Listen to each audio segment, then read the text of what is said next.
देश दीदी है उसको अपने पैरों पर खड़ा करना है, उसको पढ़ा लिखा के रोजगार भी देना है और उसके परिवार को इज्जत सम्मान की जिंदगी भी देनी है।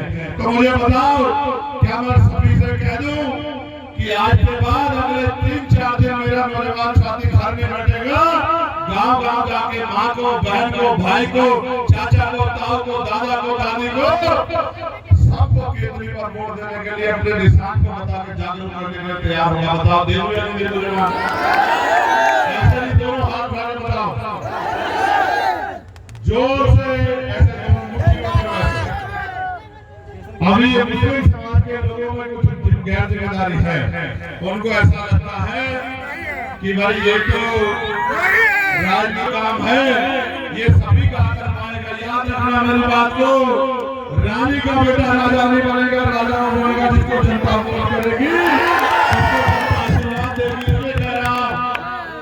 समुदाय ने भाई जिसके लिए मैंने काम ना किया, 69 कोई ऐसा समुदाय नहीं, 69,066 भर्ती में 5 दिन में उनके लिए लड़ा। 20,000 करोड़ में जब दलित पिछड़े वर्ग के लोग सब घोटाला हुआ, जब SSGD का मामला आया तो मैं दिल्ली में आंदोलन में गया। जब किसानों की बात आई तो 13 महीने उनके साथ संघर्ष में रहा। जब दिल्ली में शंकर रविदास जी महाराज का गुरु घर तोड़ दिया गया तो उस गुरु घर के लिए लड़ा, उस गुरु घर को वापस बनाने का काम किया, वो जमीन छीन के वापस दिलाने का काम किया।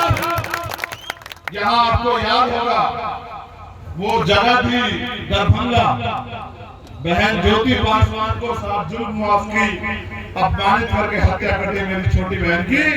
और मुझसे बड़े बड़े अधिकारियों ने कहा कि ये गुंडा सांसद जी का करीबी आदमी गिरफ्तार नहीं हो सकता। तो मैंने आईजी साहब को कहा कि महोदय 20 दिन आपके और 21वां हमारा, अगर 20 दिन में ये गुंडा जेल के पीछे नहीं पहुंचा तो 21वें दिन दरभंगा में वो होगा जो इतिहास में कभी आपने करोगे। 17 दिन में वो गुंडा गिरफ्तार हुआ जिसको कहा जा रहा था कि MP साहब का गुंडा है। 17 दिन में गिरफ्तार हुआ। राजी के गार्ड ने मुझे फोन करके बताया कि आजाद भाई आपके आने की जरूरत नहीं, आपका काम हमने कर दिया, जबकि वो काम तो उन्हीं का था। लेकिन मैं आपसे बात क्यों कह रहा हूँ, आपको हाथरस की बेटी याद होगी, आपको दिल्ली के नागर की वो बेटी याद होगी 9 साल की, आपको याद होगा NRC में जब मुसलमानों का जुल्म हुआ, हमारी माताएं बहनें सड़कों पे आई आंदोलन करने के लिए और सारे नेता घर में घुस गए, तो भी चंद्रशेखर आजाद जनाब मस्जिद की सीढ़ियों पे खड़ा था, ये कह रहा था तब तक चंद्रशेखर आजाद है, डरना मत, मुल्क हमारा, बिल्कुल मत घबराना। आपको याद होगा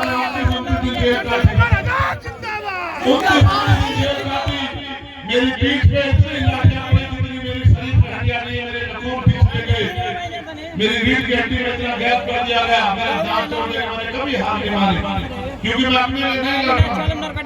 मेरे ऊपर चाचा बोली, अगर मेरे अंदर डर होता है तो लाल चला तो घर में लड़ छिपना नहीं, सीधा चंद्रशेखर आजाद ने छिपना नहीं, सीधा चंद्रशेखर आजाद ने छिपना। चंद्रशेखर आजाद जब तक जिएगा उसका खून का कतरा कतरा भी आपको इज्जत की जिंदगी दिलाने का काम करेगा।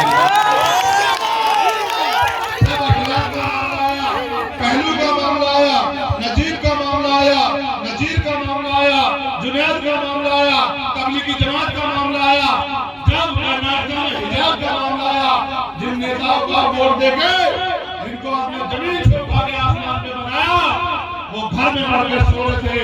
मेरी बहनों के, भाइयों के, मेरी माँ की पीठ पर लाठियां पड़ रही थी, उनके आंसुओं की अगर कोई कदर कर रहा था, उनके लिए कोई लड़ रहा था, तो वो भीम आर्मी आजाद समाज पार्टी का नौजवान था, क्योंकि हम विचारधारा पे आधारित लोग हैं। हम मर तो सकते हैं लेकिन सामंतशाही और इस मनवादी ताकतों के आगे झुक नहीं सकते, ये हमारा इतिहास है।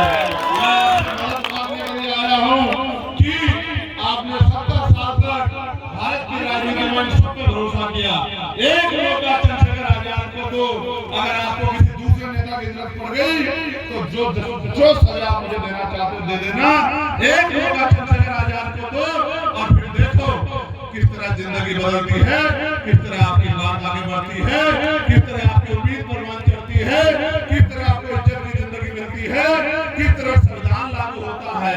और ये जो डर है कि भैया संविधान खत्म कर देंगे। 2 अप्रैल 2018 याद है या नहीं है? वो तो झांकी थी, क्या थी वो? टेलर था वो, टेलर। वो टेलर को हमने एक SC/ST एक्ट में दिखाया था। अगर बात आरक्षण की आई और संविधान की आई तो पूरी पिक्चर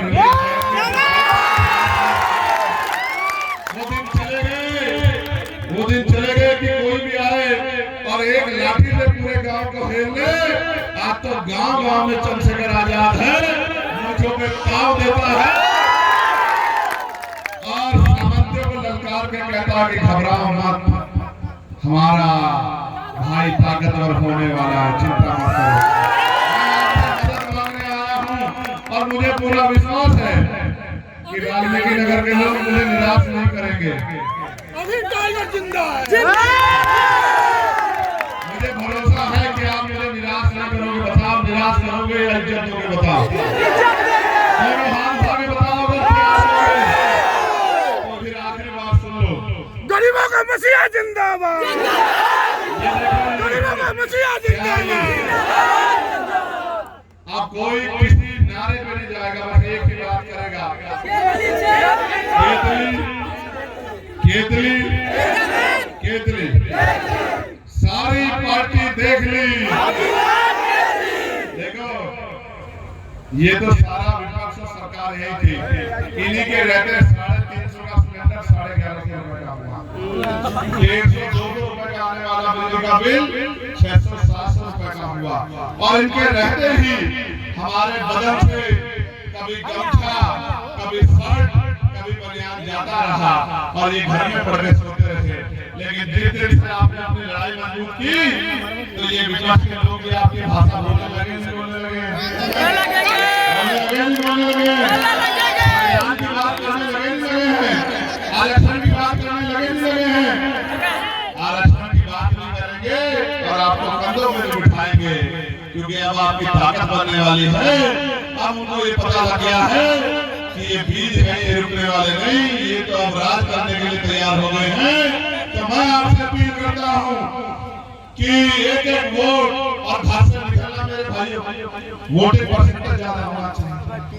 घर से निकलना, इनकी जो बंदरबाड़ चल रही है आपस में, इनके बीच से निकलना है आपको। अपने एक-एक वोट को केतली के मोहन तक पहुँचाना है। आपकी जेब में फोन है या नहीं है? बताओ। फोन को जेब से बाहर निकालो, निकालो फोन को जेब से। समीर दे दिया। एक-एक आदमी के फोन में 100 कॉन्टेक्ट होंगे या नहीं होंगे? और सारे कॉन्टेक्ट आपके क्षेत्र के होंगे, नहीं होंगे? बताओ। बस कुछ नहीं करना, हर एक आदमी को फोन मिलाना और क्या कहना है? बुआ जी, ताई जी, चाची जी, बहन जी, भैया जी, साले साहब जी, साधु साहब जी, एक-एक वोट केतली के निशान पर देकर शफी मोहम्मद भाई को लोकसभा भेजने में मदद करा दो। कर दोगे नहीं? कर दोगे? ये तो तकनीकी युग है। जो बात यहाँ कही जा रही है वो पूरे दुनिया में बैठ के आप कहीं भी सुन सकते हो। मैंने भी पहली बार ऐसी सभा देखी है कि पुलिस बाद में आती है, सभा खत्म होने वाली होती है। ये सुरक्षा का इंतजाम है बिहार में, देख सकते हैं। ये परमिशन के प्रोग्राम है जिनमें पुलिस सभा खत्म होने के बाद आती है। इधर देखो, मेरे को छोड़ो।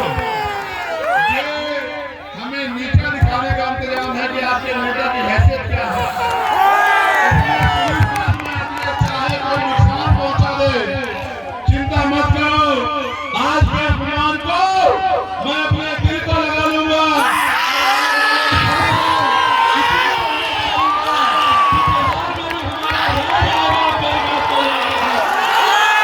और हमारा मजाक उड़ाने वाले गरीबों का, इन सारे अधिकारी कर्मचारियों से आपके दफ्तर में बैठ कर मैं बातचीत करूंगा और पूछूंगा कि क्या जिम्मेदारी आपकी आके बैठती है और किस तरह अदा कर रहे हैं। आप जानते हो अभी 6 महीने नहीं हुए मेरे पर गोली चली थी, पूरा देश जानता है, लेकिन पुलिस के लोग आते हैं सुरक्षा देने के लिए, व्यवस्था देखने के रैली खत्म होने के बाद।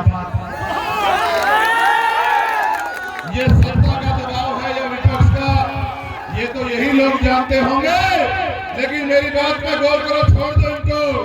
मुझे इनकी जरूरत नहीं, मुझे आपकी जरूरत है। एक इस अपमान का बदला वोट की चोट से लेना, केंद्र के निशान पर डाल के इनको बताना कि हमारा नेता ताकत रखता है, हमारा नेता किसी से कम नहीं है। बताओ मदद करोगे नहीं करोगे? भूल तो नहीं जाओगे अपमान को? ऐसा तो नहीं कि अपमान को भूल के घर में जाके पड़ के मर जाएंगे भूलेंगे नहीं, मुझे मेरे भाई मर जाएंगे भूलेंगे नहीं कभी मुझे भरोसा है, मुझे इस नीले गमछे को पहनने वाले बहादुर योद्धा पे भरोसा है कि वो भूखा तो रह सकता है लेकिन अपमानित होकर नहीं रह सकता। वो अपमान का बदला वोट की चोट से जरूर लेगा।